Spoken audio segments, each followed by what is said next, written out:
సమరం health channel ప్రేక్షకులకు స్వాగతం. ఈరోజు మనం పార్కిన్సన్స్ ఉంటే ఏం ఆహారం తీసుకోవాలి అనే విషయం గురించి తెలుసుకుందాం. పార్కిన్సన్స్ ఉన్నప్పుడు ఆహారపరంగా కొన్ని జాగ్రత్తలు తప్పనిసరి. నీరసం తగ్గేందుకు తక్కువ మొత్తంలో ఆహారం ఎక్కువసార్లు తీసుకోవాలి. డీహైడ్రేషన్ సమస్య వల్ల కూడా నీరసం ఉంటుంది.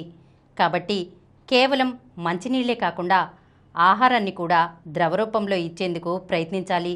నువ్వులు, పల్చటి పప్పు, గ్రేవీ కూరల్లో బాదం, పల్లి వంటి గింజల గుజ్జు వేయడం ద్వారా నీటితో పాటు శక్తిని అందించవచ్చు. పార్కిన్సన్స్ ఉన్నవారికి ముఖ్యంగా మలబద్ధకం వచ్చే అవకాశం ఉంది. ఇది నివారించడానికి ఆహారంలో ఎక్కువగా పీచు పదార్థాలు, నీళ్లు ఉండేలా చూసుకోవాలి. ఉదయం అల్పాహారంలో, మధ్యాహ్నం భోజనంలో ప్రోటీన్లు చాలా తక్కువగా తీసుకుని రోజుకు అవసరమైన ప్రోటీన్లను రాత్రి భోజనంలో తీసుకుంటే మంచిది.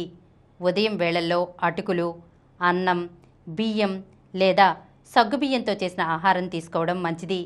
పైగా వీటిలో ఉండే కార్బోహైడ్రేట్లతో శక్తి కూడా అందుతుంది. పాలు, పెరుగు, మజ్జిగ వంటివి సాయంత్రం లేదా రాత్రి భోజనం సమయంలో లేదా నిద్రకు ముందు తీసుకుంటే మంచిది.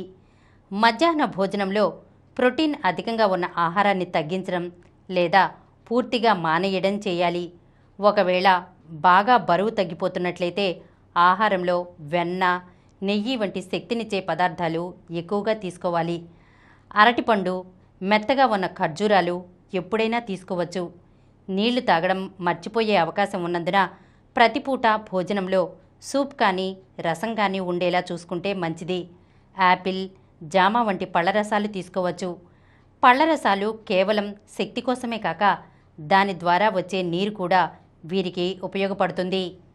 ఈరోజు మనం పార్కిన్సన్స్ ఉంటే ఏం ఆహారం తీసుకోవాలి అనే విషయం గురించి తెలుసుకున్నాం కదా. మరొక అంశంతో మళ్ళీ కలుద్దాం. ఈ కార్యక్రమం మీకు ఎంతో నచ్చింది కదా. ఇటువంటి మరిన్ని వీడియోల కోసం అనతి కాలంలోనే 21 కోట్ల వ్యూస్ సాధించిన సమరం ఛానల్ సమర్పించు సమరం హెల్త్ ఛానల్కు సబ్స్క్రైబ్ చేయండి, లైక్ చేయండి, మీ ఫ్రెండ్స్కి షేర్ చేయండి. అలాగే ప్రక్కనున్న గంట సింబల్ని ప్రెస్ చేయడం మర్చిపోకండి.